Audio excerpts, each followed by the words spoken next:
Hope is here. The way to break free with your host, Angela Pedigo, will light a flame within you. Host Angela Pedigo is an author, speaker, and certified life recovery, grief, and joy restoration coach.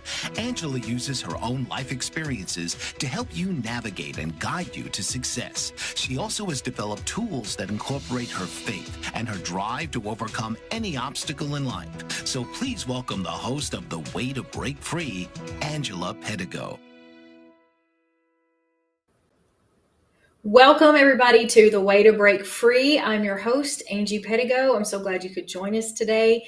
I have my special guest here, Kim Rogers. Kim is a trooper, if I have ever seen one. She has a heart of gold and does so much good for so many people. Kim has over 5.5 years in recovery from addictions and has such a powerful testimony. The beautiful thing is, the moment she entered recovery, I got to meet her and just watch her walk this journey out. And so she's become just like a dear sister to me. And I can't wait to just spend a little time with her and us being able to go back and revisit some of those things. So Kim, welcome to the show. I'm so glad you could be here today. Thank you for having me. Well, thank you for coming on. And it's not always easy to come out and share those testimonies. And it's never easy, but that's what helps inspire other people. So I appreciate you being willing to be vulnerable and do that today. Kim and I were talking before the show and kind of like going back to like, what was her starting point, or like, when were things not, just like what took you there? So you tell us, Kim, take us back to your journey. Well, it was started back when I was 16 years old. I started smoking cigarettes and then, of course, advanced to smoking marijuana. That was the teenage years and everything. I'll bounce ahead a little bit. Back in 2015, I had already been on prescribed medication. I was abusing it. And in 2015, me and my husband and my daughter was on our way to school to get her son, and a lady had crossed over into our lane and hit his head on. And at the time, I didn't recognize that God was in play, so I went full force with more drugs being involved. I went totally out of frame. I left my children, I left my family, I left all of my friends just to go and escape reality to the fact of losing him. So he didn't survive that no, wreck. ma'am. He survived a couple of hours and that was it. I didn't know then, why. I always questioned, why, God, why? I was thankful though that he left me here with my daughter and my son, even though I didn't know my purpose at the time. I didn't know who God was. Mm-hmm. So I run from the police for 3 years. In October of 2018, the police had pulled me and a friend of mine over, and the cop had walked over to the passenger side and said, "Miss Rogers, you know where you're going." And on my way to jail, I sat and thought to myself, even though I was still extremely high, something come over me, you got to stop. So I chose to stop doing drugs. Ended up going to jail in December of 2018. On the 18th of December, I got down on my knees in the MVP room and was just praying to God to just help me to get a hold of me, to bring me towards him, to please forgive me for everything that I've done. And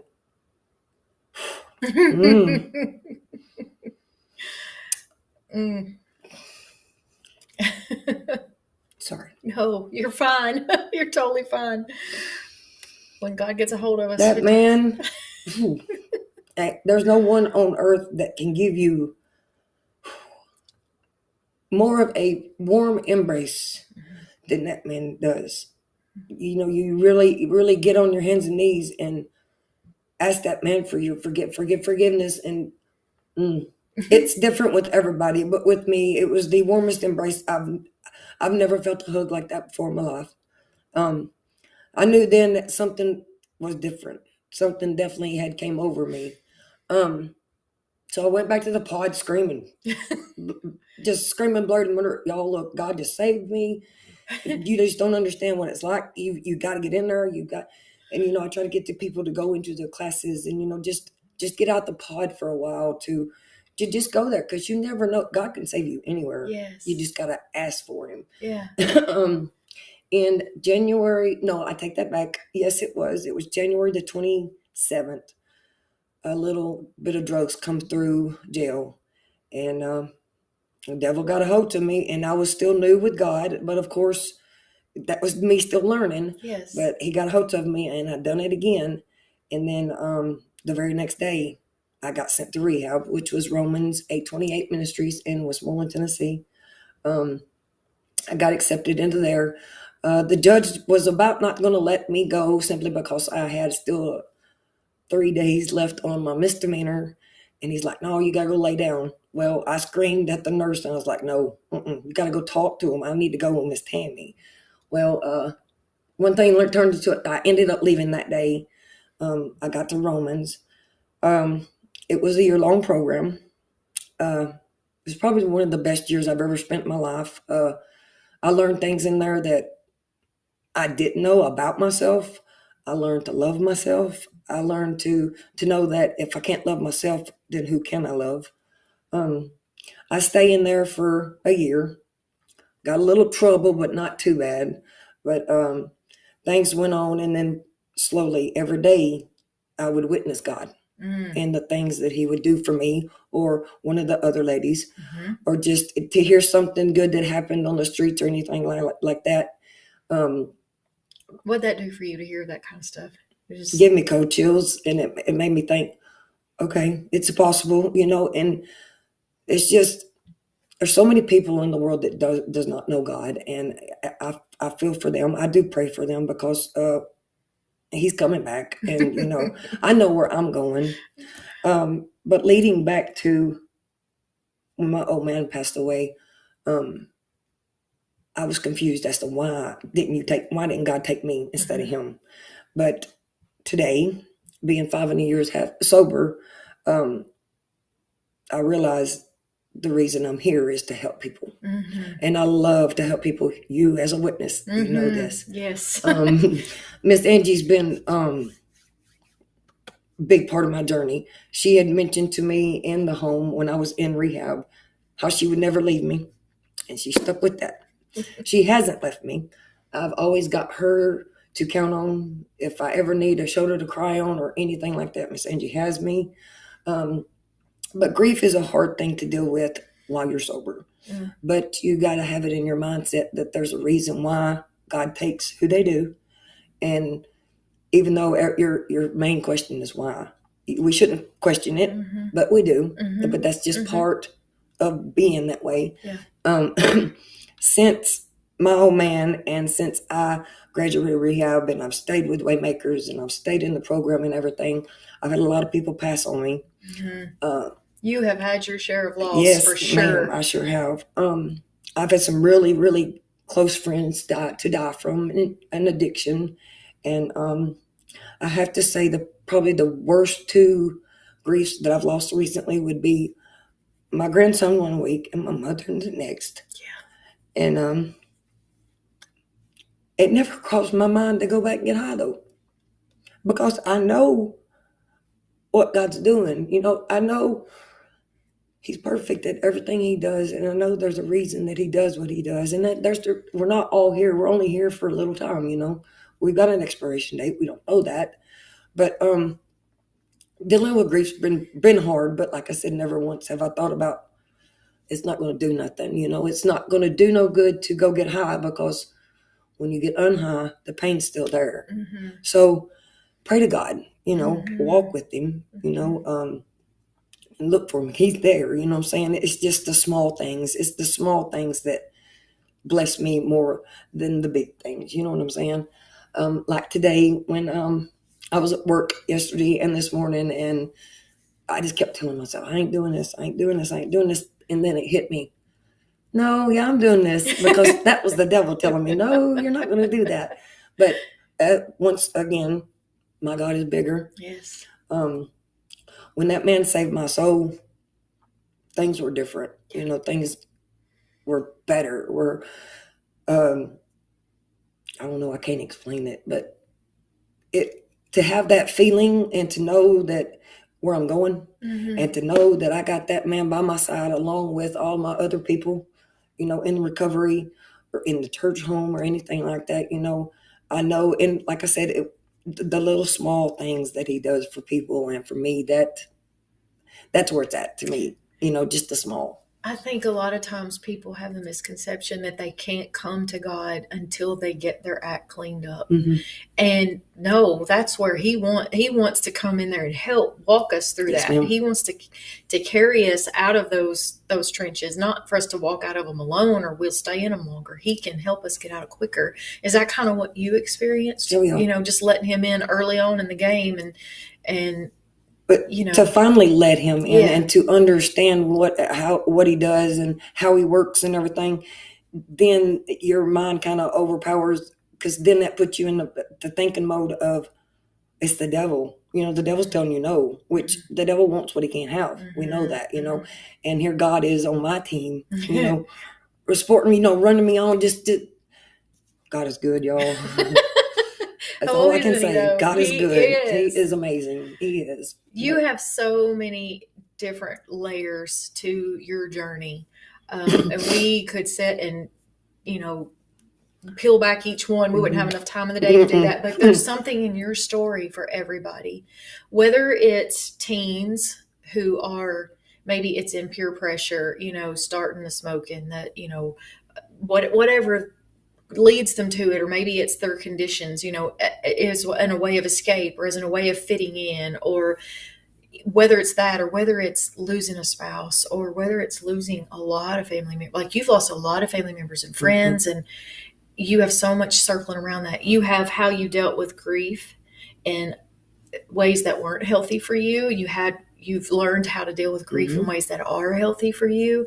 That dedication, like committing to a program, you've just done so much. So that's one of the things. I want to go back though to the earlier days, leading up to that. What do you think got you started in addiction in the first place? I would have to say now, looking back, to fit in. Fit in. Yeah, to fit in, because I thought, oh, that's cool, you know, and, you know, I believe that's where it started at, and not knowing that I wasn't going to put it down, you know, that was the hard part. But when you started, did you think I'll be able to put this down? Oh, yeah. Yeah, you always do, though. Yeah. You know, you're like, I can do this for just a minute. But no, it's all in your mind. You know what I'm saying? It's all about if you want it or if you don't, you know. That's so true. There's so many different reasons that people jump in. We're going to take a quick break right here. When we come back, I want to dive into some of the grief aspects of it, if that's okay with you, Yes, Kim. ma'am. All right, we'll take a break, hear word from our sponsors, and we'll be right back. What if there were a super tiny device that could diagnose the brain and is smaller than a single human hair?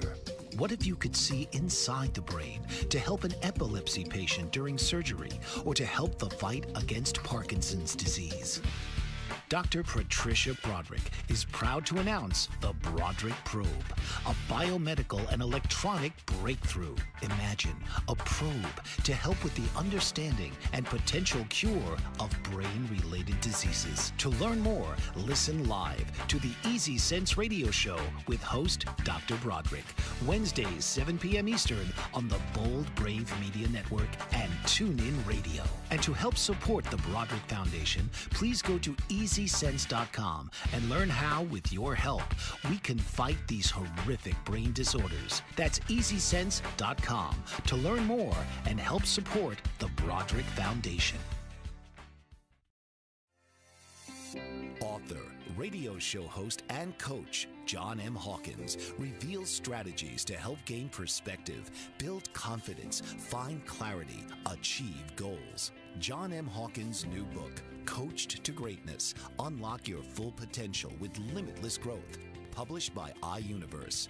Hawkins reveals strategies to help readers accomplish more. He believes the book can coach them to greatness. Hawkins says that the best athletes get to the top of their sport with the help of coaches, mentors, and others.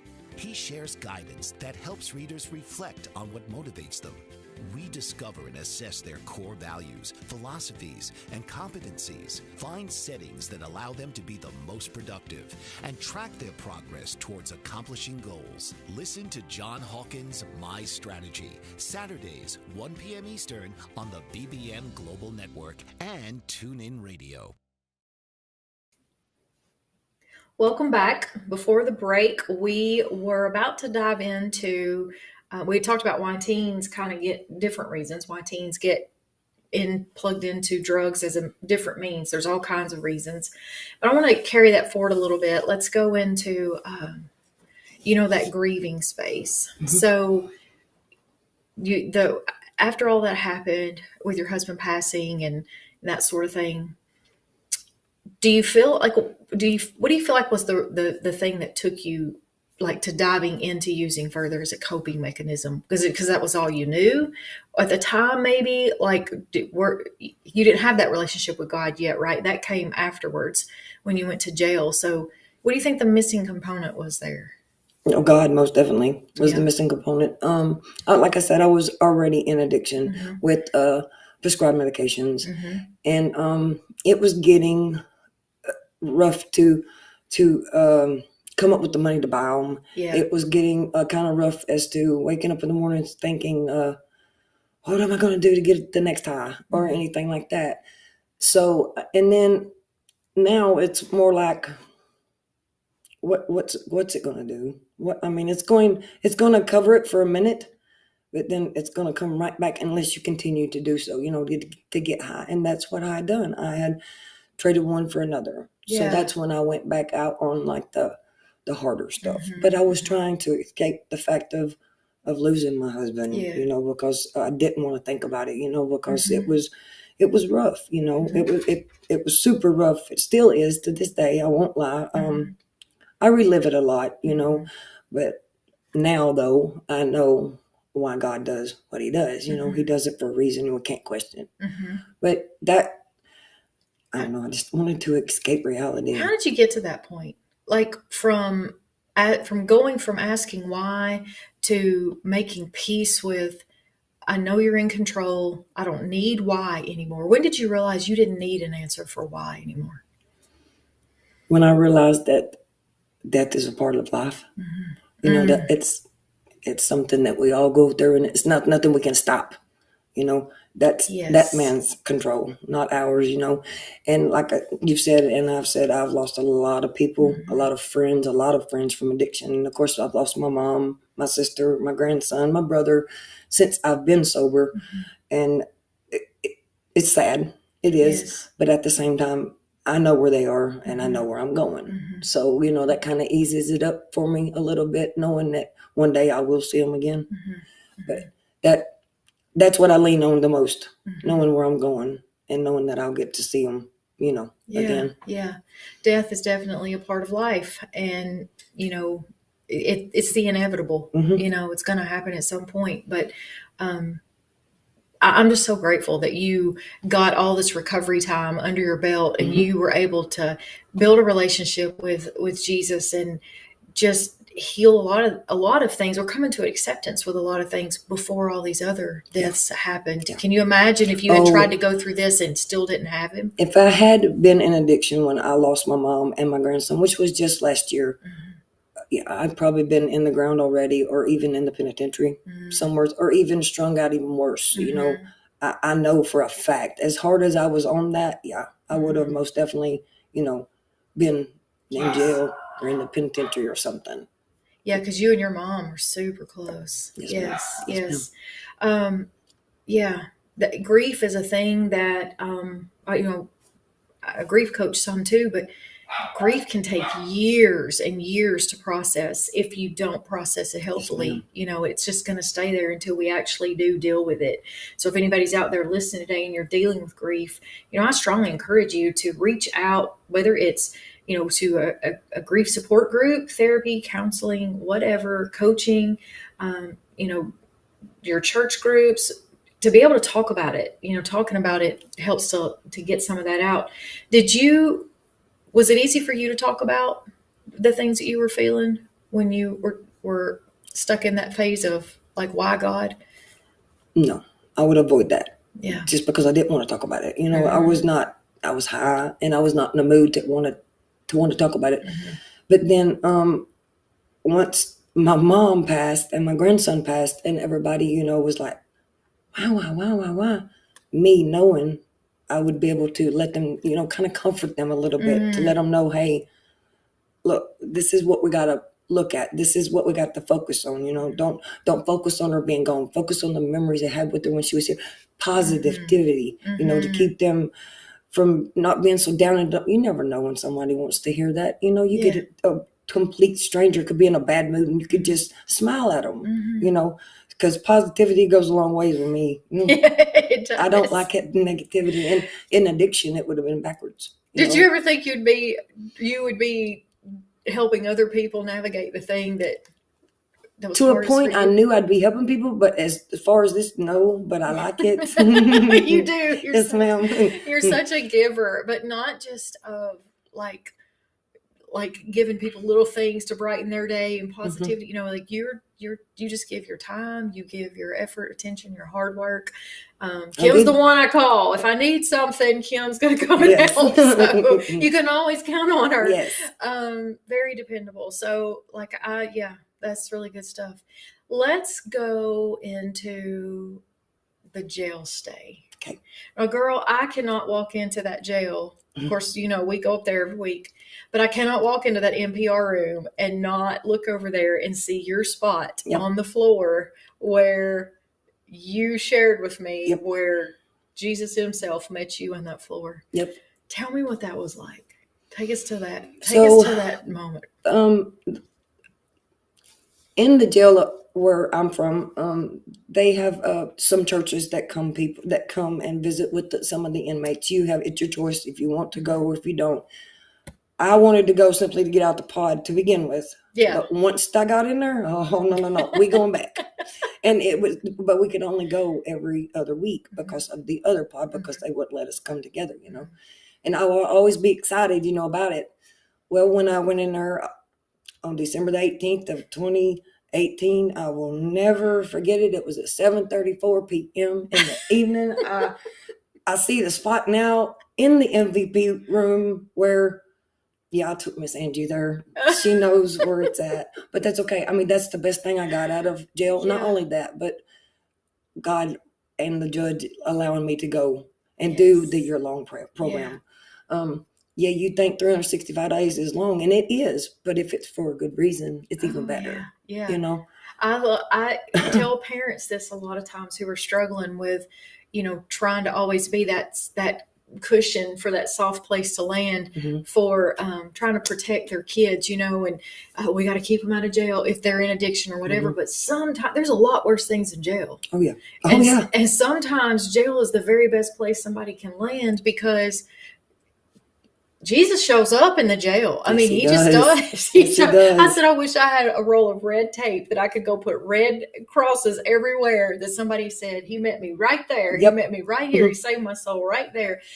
The jail would be full of them. I have no doubt. And sometimes, and so many of the inmates will say, I know he brought me back here so that he could set me down and I get my attention, And I think sometimes, we all have those moments a lot of times, if we're honest with ourselves, that we just need to be parked for a minute. Yep. So because we won't stop and let him in, we won't listen to him long enough to let him in those spaces. I'm for that reason, I'm so grateful you were there. Yes. And that they had, they were willing to let you go into the recovery homes and stuff. So let's dive into that for a minute. We deal with a lot of people that are on the fence. You may be somebody out there listening today, or have family members that are in active addiction, and they're on the fence about wanting to commit to a year-long program. You went to a year-long program, a very good one, the Romans 8:28 ministry, and A, it was faith-based. B, it was a year program. How did you kind of reconcile that in your mind to surrender that year up of your life? Because a lot of times people don't want to leave. Well, I've got a job waiting on me, or I've got the kids out there, or I got sick family that are dependent on me, or I need to go back to this relationship, or all the excuses that we can come up with for reasons not to carve out 1 year of our life to change the whole trajectory of our future going forward. How did you reconcile that for you? What was the deciding factor for you to go? Deciding factor, no lie, was when the judge wrote last chance on my papers. Oh, And then I knew right then that was God's way of also saying, Kim, I'm right here, and this is what's best for you. You know what I'm saying? So yeah, saying the last chance, and not only that, but my children don't have their father, but their mother is here. Yes. So where would that be fair for me to leave my children and me be here? So I can be that mom that God made me be. And so my children played a big part in that right there. And not only that, but like I was still new, from being God saving my soul and everything. And it was faith-based. I knew nothing about that stuff right there, but I do now, and I've gotten a lot from it and everything. And it does take a year sometimes to, get the addiction part of you out. You know what I'm saying? Because I call it a blinder, in your brain. You got your brain back here that's wanting to do it, and you got one that don't want to do it. So yeah, I feel like that's a blinder, and you most definitely got to want it. That's good. Very good. We're going to pause right there for just a minute, but I want to pick back up on that when we return from the break. Did you know that your beliefs create your entire reality, but it's the subconscious beliefs that do most of the creating? Belief shifter and life coach Shiraz can help you identify those limiting beliefs and eliminate them, often in a single session. It was almost instant. I had relief right away. Creating better health, relationships, careers, and finances. Let Shiraz help you step out of safety and into awareness. Definitely something's happening. It's like a flow inside. It feels good. Whether in person or online, Shiraz provides personal coaching, belief shifting. Visit Shiraz at energeticmagic.com. or call 416-529-7429. Energetic Magic on the BBM Global Network, Tuesdays at 7 p.m. Eastern. Find your greater happiness. Be well. Be aware. Be magical. Are you struggling to care for elderly parents or a spouse? Do you wonder if being a caregiver is making you sick? Are you worried about taking time off work to care for elderly parents and balance work, life, and caregiving? Has caregiving become exhausting and emotionally draining? Are you an aging adult who wants to remain independent, but you're not sure how? I'm Pamela D. Wilson. Join me for the Caring Generation radio show for caregivers and aging adults, Wednesday evenings, 6 Pacific, 7 Mountain, 8 Central, and 9 Eastern, where I answer these questions and share tips for managing stress, family relationships, health, well-being, and more. Podcasts and transcripts of the Caring Generation are on my website, PamelaDWilson.com, plus my caregiving library, online caregiver support programs, and programs for corporations interested in supporting working caregivers. Help, hope, and support for caregivers is here on the Caring Generation and PamelaDWilson.com.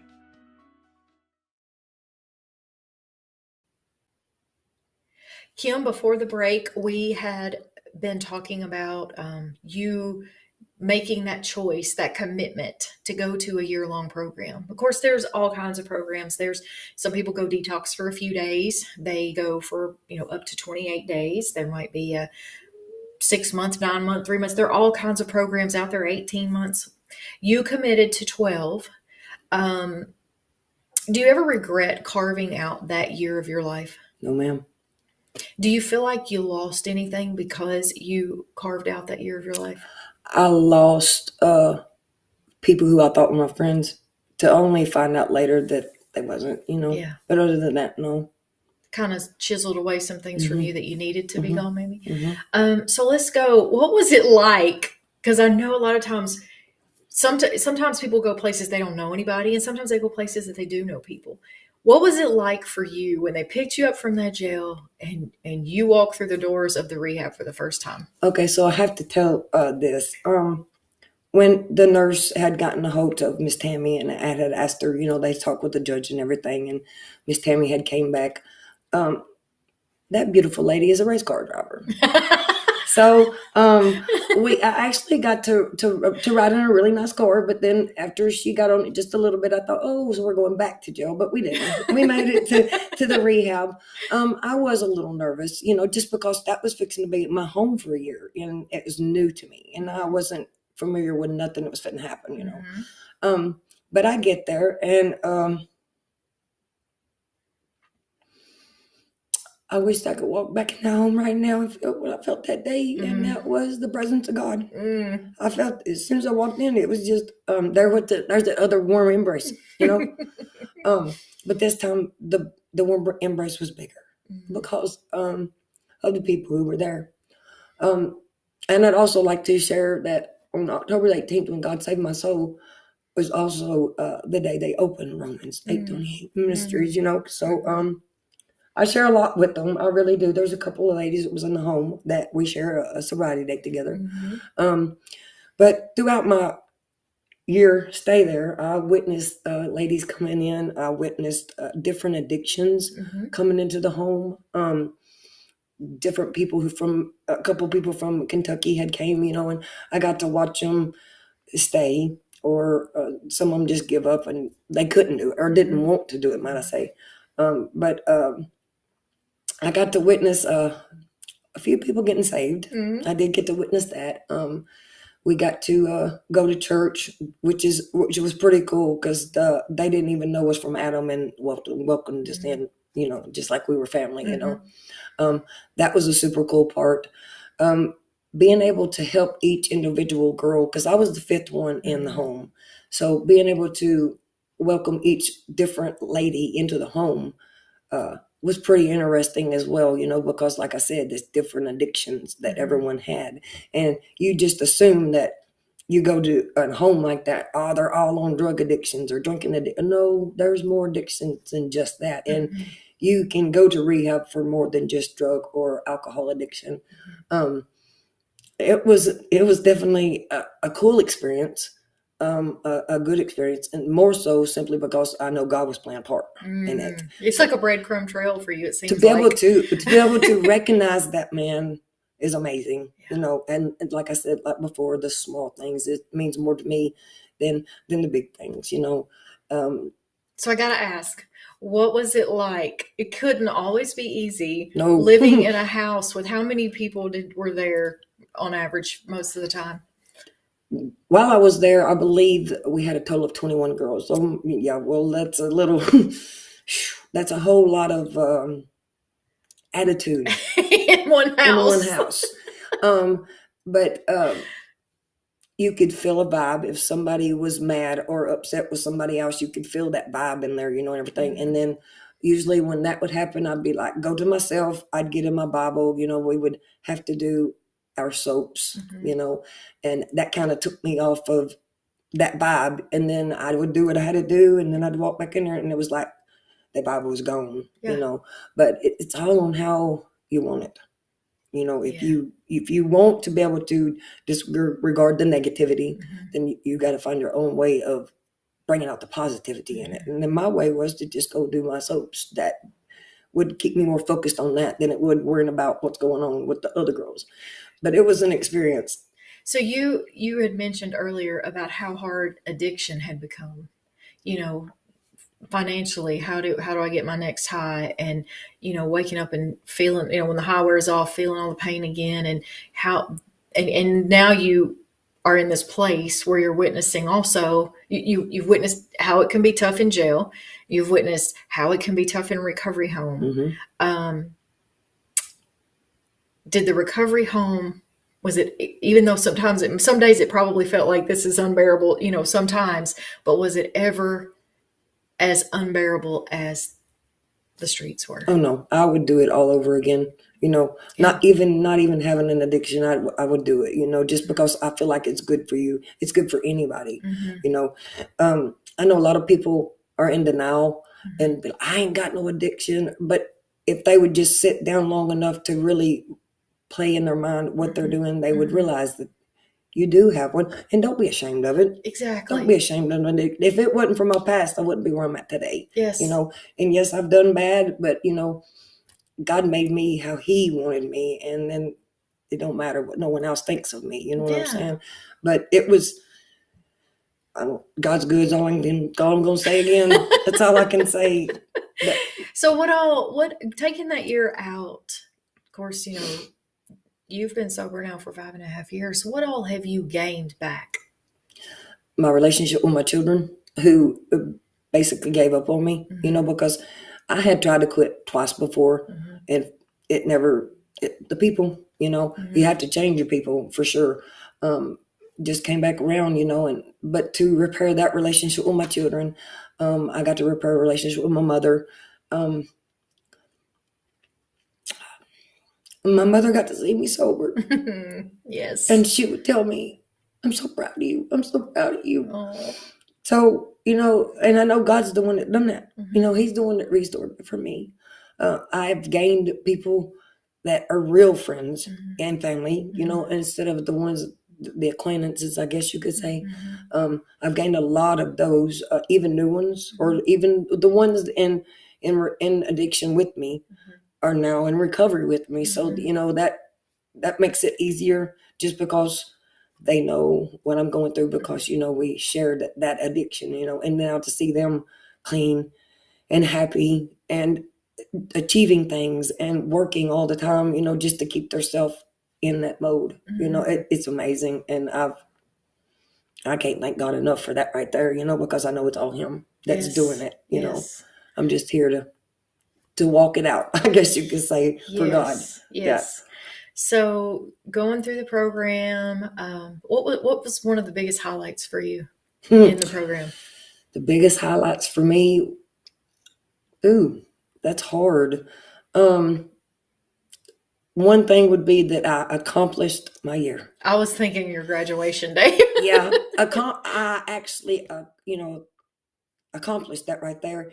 And I know this is mean, but they will forgive me for this, but for the judge and the DA to sit and say, you know, told Miss Tammy, they had 3 meetings, she's not going to last. She's not going to do this. She's going to fail at it, you know. And when I graduated, of course, I had to stand up in front of everybody, but they were there, and I got to let them know, hey, here I am. I graduated. Did you let that doubt motivate you? Yes, I did.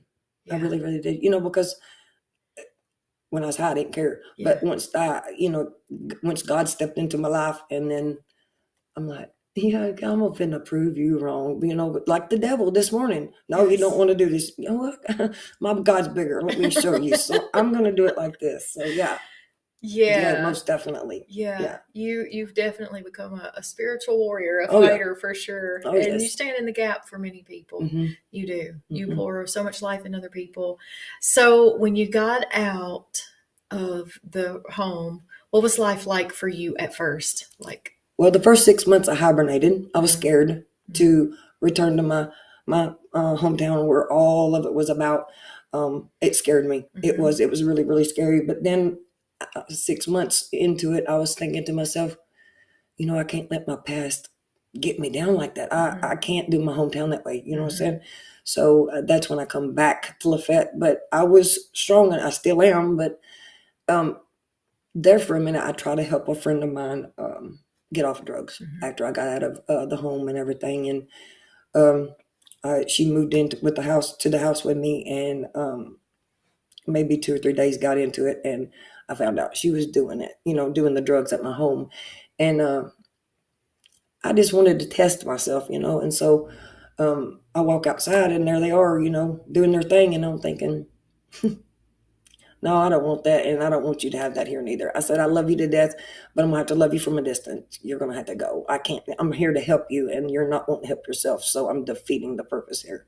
That was a healthy boundary. Yeah. People have It a was, hard and that time was just- setting those. Yeah, it was like I was just a little over a year sober, Yeah. you know, but to be able to grab a hold to that Yeah. in that early of a stage, was like, I thought to myself, I wanted to pat myself on the back more than once because I achieved that. Yeah. You know, so achieving to me means a lot. You know, achieving goals, and it means a lot to me. Yes. And then of course the positivity that I love, the good vibes and everything like that. You know, to help people, because you never know when somebody needs Yes. to hear that. You know. Yes. I just hope that I can reach out to someone who needs to hear this, Yeah. and to know that I'm being 100% honest here, you know, Yes. and everything. Yeah, I can vouch for that. Oh yeah. You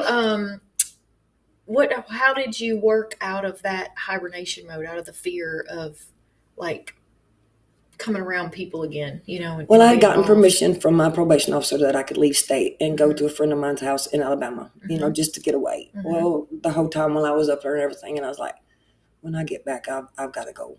You know, I got to get back into my town. I can't let my town, you know, run me away and everything. To only find out that it wasn't as bad as I thought it was, but still at the same time, I was protecting myself. Yeah. And so looking back now, you know, all I can say is God is good. That's all I can say, because I believe if that man hadn't held to me, I probably would have gotten high when I seen my friend, you know, with it and everything. Yeah. But yeah, the devil, he thinks he's crafty. He might be, but it's all about if you want him to get hold of you or if you don't want him to get hold of you. What do you do to keep in that positive mindset? What do I do? I stay positive and I look for the good in everything. And if there's someone struggling out there, I'm ready to reach out. You know, I want to be able to help whoever is struggling. I don't care who you are, you know, just to be able to let them come and see what it's like in my shoes now. It's not, I'm not better than no one else. I don't ever think I'm no better than no one else, but I do know what's best for me. So therefore, that's why I'm doing that. That's good. That's good. Well, we're going to take a quick break and we'll be right back.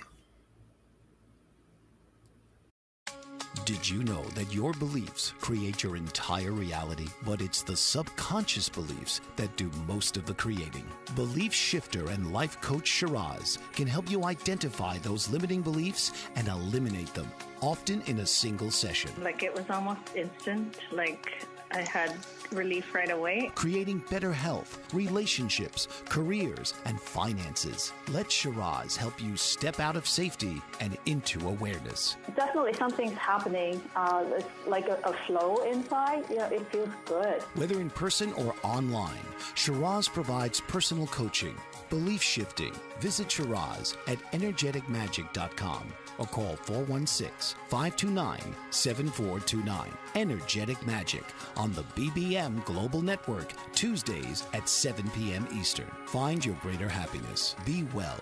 Be aware. Be magical. Are you struggling to care for elderly parents or a spouse?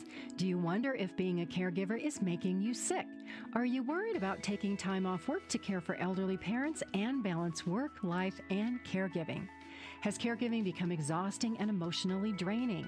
Are you an aging adult who wants to remain independent, but you're not sure how? I'm Pamela D. Wilson. Join me for the Caring Generation radio show for caregivers and aging adults, Wednesday evenings, 6 Pacific, 7 Mountain, 8 Central, and 9 Eastern, where I answer these questions and share tips for managing stress, family relationships, health, well-being, and more.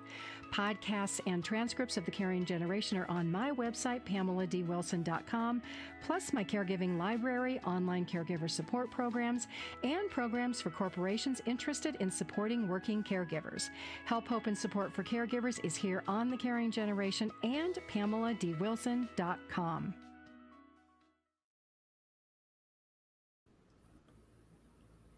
Welcome back from the break. And Kim, you have shared such an amazing journey with us today, kind of like where you've been and how you got to where you're at. So tell us, like, where are you at today and where's your life going? Well, I've always worked my life, but I've never really stuck with the work job. 2.5 years ago, a friend of mine called me and asked me to come back to work in a place down the road in Gallatin, Tennessee. And I was kind of iffy about it, you know, because of standing still and doing all that stuff. Well, I get down there and you know, we're doing the interview, and then they kept telling me the jobs that were offered. And the last thing they said was, we need a housekeeper. Sign me up. That's where I want to go. So I got a job there. within 2 months, let me back up just a little bit. When I got out of rehab, I had a lady tell me that I had leadership skills and that I would be a lead at some time. Mm-hmm. Well, 2 months into working here, I become lead. Mm-hmm. I thank that woman for, believing in me that I could actually do that, and me not thinking that I could lead anybody to nothing. But I have a job. I work every day. Of course, there's people at work gravitate towards me because I'm that helper at work, and I make people feel loved. I make them feel welcomed. I make them feel you're being acknowledged, and I'll just walk up to any random person like, you're doing a good job, because I'll stand around and watch them because they need that encouragement. You know what I'm saying? Because they're not getting recognized for the hard work that they're doing. Yeah. So I got to get to do that. I've actually purchased 2 cars since being in recovery.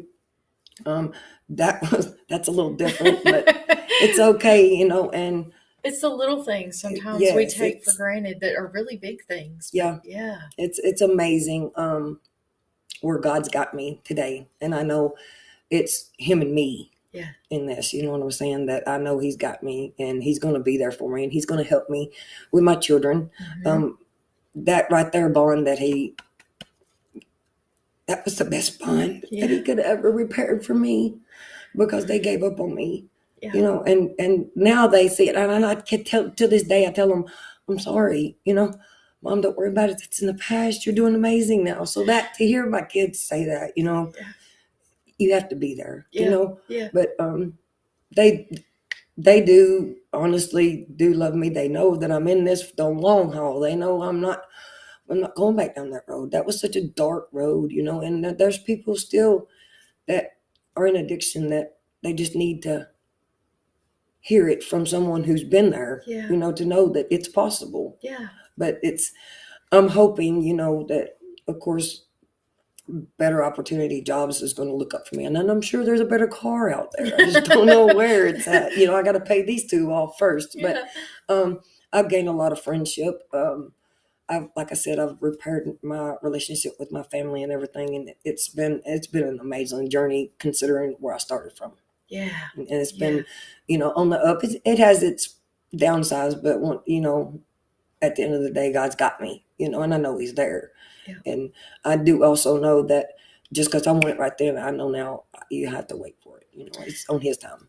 I want you to know that it's not the title that makes you a leader, but what makes you a leader is that you serve people.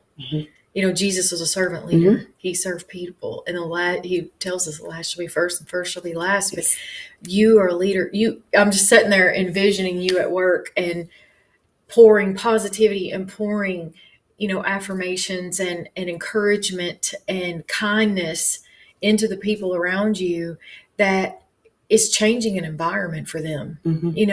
You can walk in a room and you can change the environment for somebody. I watch you do it, whether it's at recovery meetings or just somebody who's down, like you're the go-to, and you change the environment just by being kind and showing those fruits of the Spirit.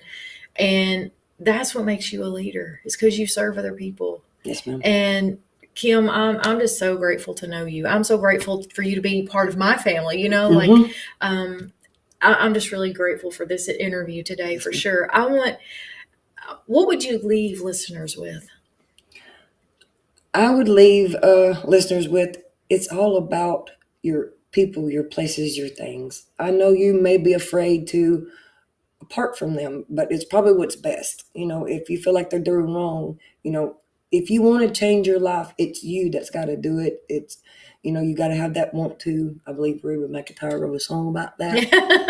It doesn't necessarily mean an addiction, but you can take it however you want to. Reach out to anyone who's in recovery, and don't be ashamed to reach out, because we would give anything to have you. We want you to get better. We want you to be here longer for everyone, and for your family and your friends. And just lean toward God. That's what you have to do. Yeah. Just lean toward God. You talked about how addiction was darkness. And, if there's nobody in the room that's being the light, you can't find the way out. And do you feel like even though you had to let go of some people at one time, but allowing your light to shine has allowed those people to find their way out sometimes. Some have. Yes, they have, Yeah. but maybe I need to express myself more Mm-hmm. with not just my people, but maybe a stranger to Yeah, hear, what I'm yeah. saying? And to be like, hey, Yeah. and then go from there. And Yeah.